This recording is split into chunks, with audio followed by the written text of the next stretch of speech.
c'est une tension, en tout cas, c'est une impasse.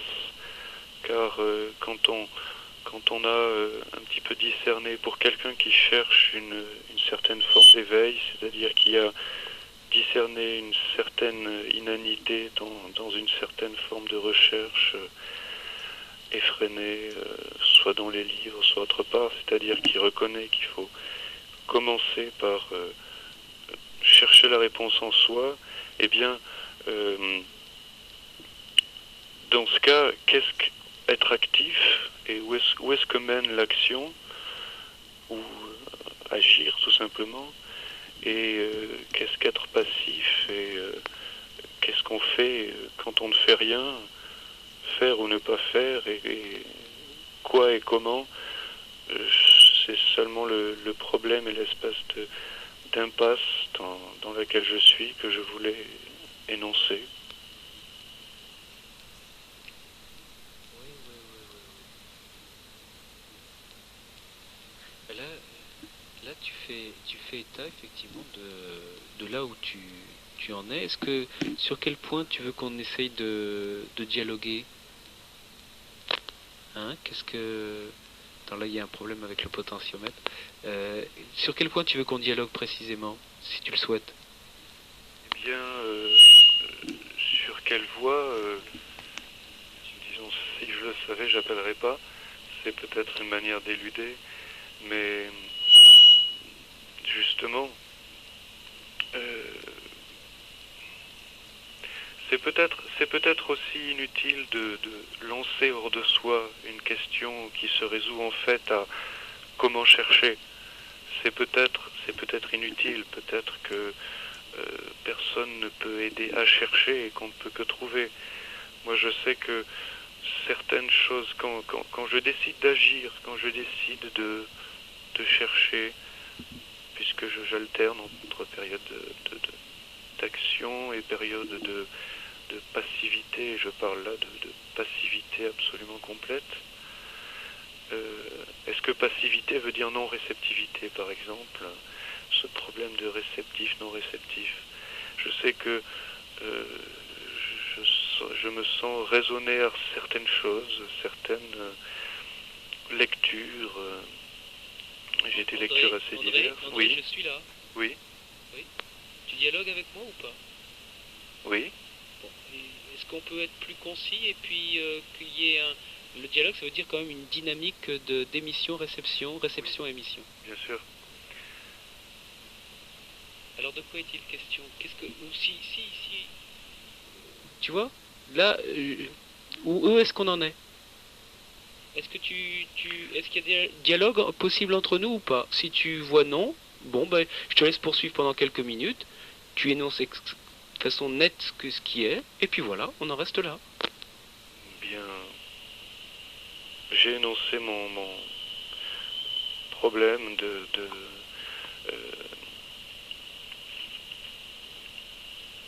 actif-passif et l'impasse. Tu vis une impasse, n'est-ce pas? Oui,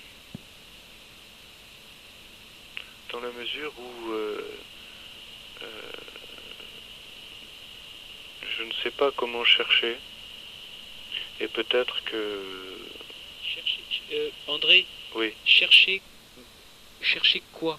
mais justement, si je le savais, je ne chercherais plus. Chercher une certaine forme d'éveil, c'est ce que je disais au début. Ah, d'accord. Bon, ben, voilà, qu'on soit clair, voilà. Chercher, en fait, euh, à sortir de l'impasse. C'est ça, bien sûr. Voilà, Il y a impasse, c'est voilà. par rapport à ce qui pourrait D'accord. n'être pas impasse. Ce qui pourrait être, ce qu'il y a au-delà quand on a laissé tomber un certain nombre de choses. C'est de cela dont il est question. Effectivement, l'éveil, c'est quand on n'est plus dans l'impasse. Il n'y a pas d'impasse. Il n'y a pas de problème. On vit notre nature telle qu'elle est.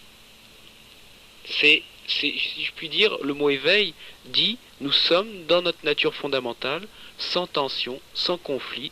Nous sommes ce que nous sommes. Nous cherchons rien à prouver, rien à démontrer. Nous sommes. Maintenant, ce qui est important, c'est que tout simplement, et c'est là où tu me touches dans ce qui est exprimé par toi, tu dis, voilà, je suis dans une impasse. Et à partir de là, j'ai pas la prétention de te dire, je vais te sortir de l'impasse, ou tu vas me sortir de l'impasse, mais dans le dialogue, on peut peut-être ensemble, en tant qu'être humain, faire notre minimum de boulot de ce pourquoi nous sommes sur la Terre. Bon, un minimum, sur cette base de dialogue, de quelle nature vraiment profondément est cette impasse? Qu'est-ce que tu en as compris? Qu'est-ce que tu en comprends, disons, de ce qui est là en ce moment? Et si c'était dans une impasse, tu sais, quand on est devant un mur, on peut le voir.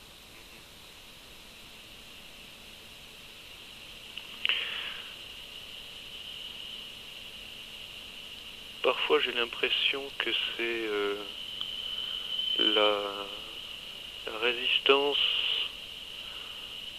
à laisser tomber un certain nombre de choses fondamentales auxquelles on est attaché. Quand je dis fondamentales, c'est des choses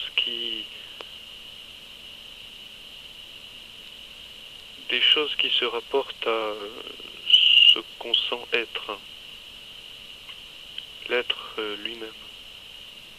Pour moi, quelqu'un de libéré, c'est quelqu'un qui ne craint pas la mort. Je peux dire que c'est exact parce qu'elle n'existe plus à ce moment-là. Et elle n'existe pas. Il n'y a pas de mort. C'est justement le genre de parole que je n'arrive pas à saisir. Voilà. Eh bien, c'est effectivement, tu m'invites à préciser que pour l'homme qu'on appelle libre, il n'y a pas la notion de mort. Il n'y a pas la notion de finitude, de fin. Il n'y a pas la notion, justement, en même temps, je dirais, du jeu de la vie et de la mort. Nous sommes à ce moment-là, cette conscience qui est, et par-delà la notion de la vie et de la mort. Et je dirais, j'emploierais un autre mot pour peut-être un petit peu donner une petite indication d'une réalité innommable, c'est le vivant. Le vivant est. Par-delà la vie et la mort. Oui. Et comment est-ce qu'on en arrive là? Et là, tu me poses une question directe. L'homme qui te parle, il s'est retrouvé devant l'impasse. J'ai plus le choix. Comment dire, si je veux continuer un discours dynamique, c'est ça, ou ensuite... Oui, mais c'est là où je te réponds, je te dis effectivement, et je te réponds directement, l'homme qui te parle s'est retrouvé comme toi devant l'impasse. Il s'est retrouvé devant l'impasse humaine. C'est-à-dire, il s'est retrouvé devant l'impasse du jeu des opposés. Il s'est retrouvé dans une impasse qu'on peut appeler l'isolement, l'impossibilité vraiment d'être nourri dans ses relations par sa compagne, ses relations professionnelles, l'argent, ses qualités, ses défauts, ses croyances, tout ça, il s'est retrouvé devant cette impasse. Et effectivement, maintenant c'est là où je dis j'ai pas de recette. Mais si, enfin, justement... Cuisine-moi, n'hésite pas à me poser des questions. Non, mais ce que tu viens de me dire vient de me remettre à l'esprit et au corps une voie de recherche que j'avais depuis quelque temps oubliée et que j'avais pensé justement il y a quelque temps où avant je tendais le plus à être le plus solitaire, c'est-à-dire se mesurer le plus à cette impasse. Et c'est vrai, je pense que s'il y a une porte, c'est de faire corps avec cette impasse, de chercher... C'est dans l'impasse elle-même. Voilà, c'est ça. Et c'est là où, André, je suis à même, à ce point-là où tu nous conduis dans le dialogue, justement, c'est là où c'est peut-être un dialogue qui est inutile et vain, pourquoi pas, mais peut-être qu'il a aussi juste un mouvement de rappel, et c'est là où tu vois ce rappel qui vient de t'arriver là, eh bien, ça fait partie peut-être du jeu de la vie dans le dialogue. mais ça ne veut pas dire que je te donne la recette ou que tu me donnes la recette. Il y a quelque chose qui se rappelle ensemble. Alors, oui, en ce qui me concerne, c'est là où je ne me cache pas derrière quoi que ce soit, c'est qu'en tant comme effectivement dans cette impasse, je ne l'ai pas refusé. Je n'en ai pas eu peur. À un moment donné, je l'ai épousé. Mais tout le problème, c'est d'abandonner cette peur à la dernière seconde où il faut.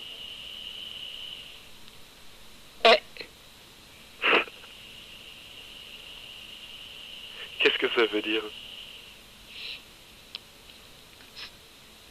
Je viens de dire, oui, ce que tu dis, c'est le fait. C'est le fait. Et c'est pourquoi nous pouvons parler de ce qu'est cette impasse. Et je dirais que un homme vraiment qui n'est plus dans cette impasse, qui n'est plus dans le jeu de l'impasse, il est constamment à rappeler l'impasse humaine. Non pas pour dire, vous voyez, moi je suis en dehors et vous êtes dedans, c'est pas ça. C'est simplement rappeler que, mais c'est quoi cette impasse? Sur quoi repose-t-elle? En quelque sorte d'être un explorateur de l'impasse. Oui, oui. Et alors, est-ce que nous allons nous libérer de l'impasse en l'explorant? Je dirais, j'en sais rien. Mais en même temps, nous n'avons rien d'autre à faire que de voir ce qui est. Alors faisons-le. Mais vivons-le plutôt. À faire, je ne sais pas. Ce qui est dur, c'est justement dans cette seconde où on abandonne la peur. Est-ce que ça ne veut pas dire que il faut d'abord avoir éliminé l'impasse?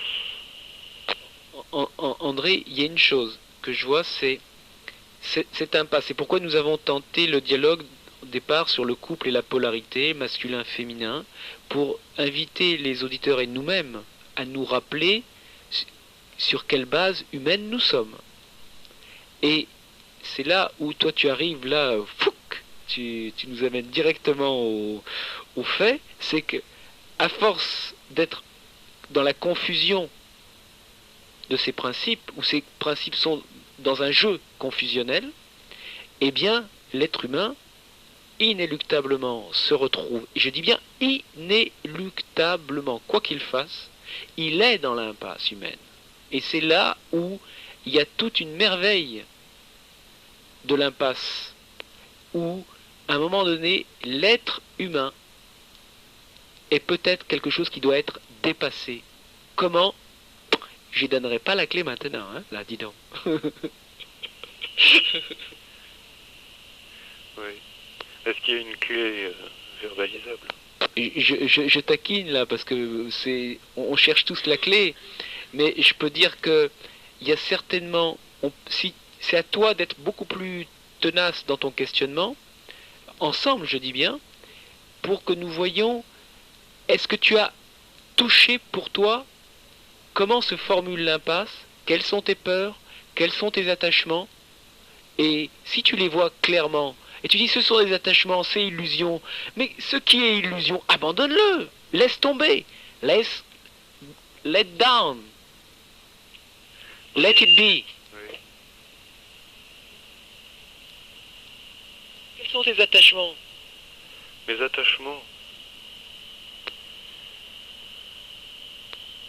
au point de vue matériel, je m'en reconnais pas tellement. Quand je parlais d'attachement, c'était des attachements à une manière d'être, et une manière de... Quand je dis manière d'être, c'est pas comportement, ça veut pas dire comportement, ça veut dire... je sais pas, c'est plutôt la vie et la mort qui m'attachent. En tout cas, c'est l'impression que j'ai. Tu vois, là on est dans le jeu des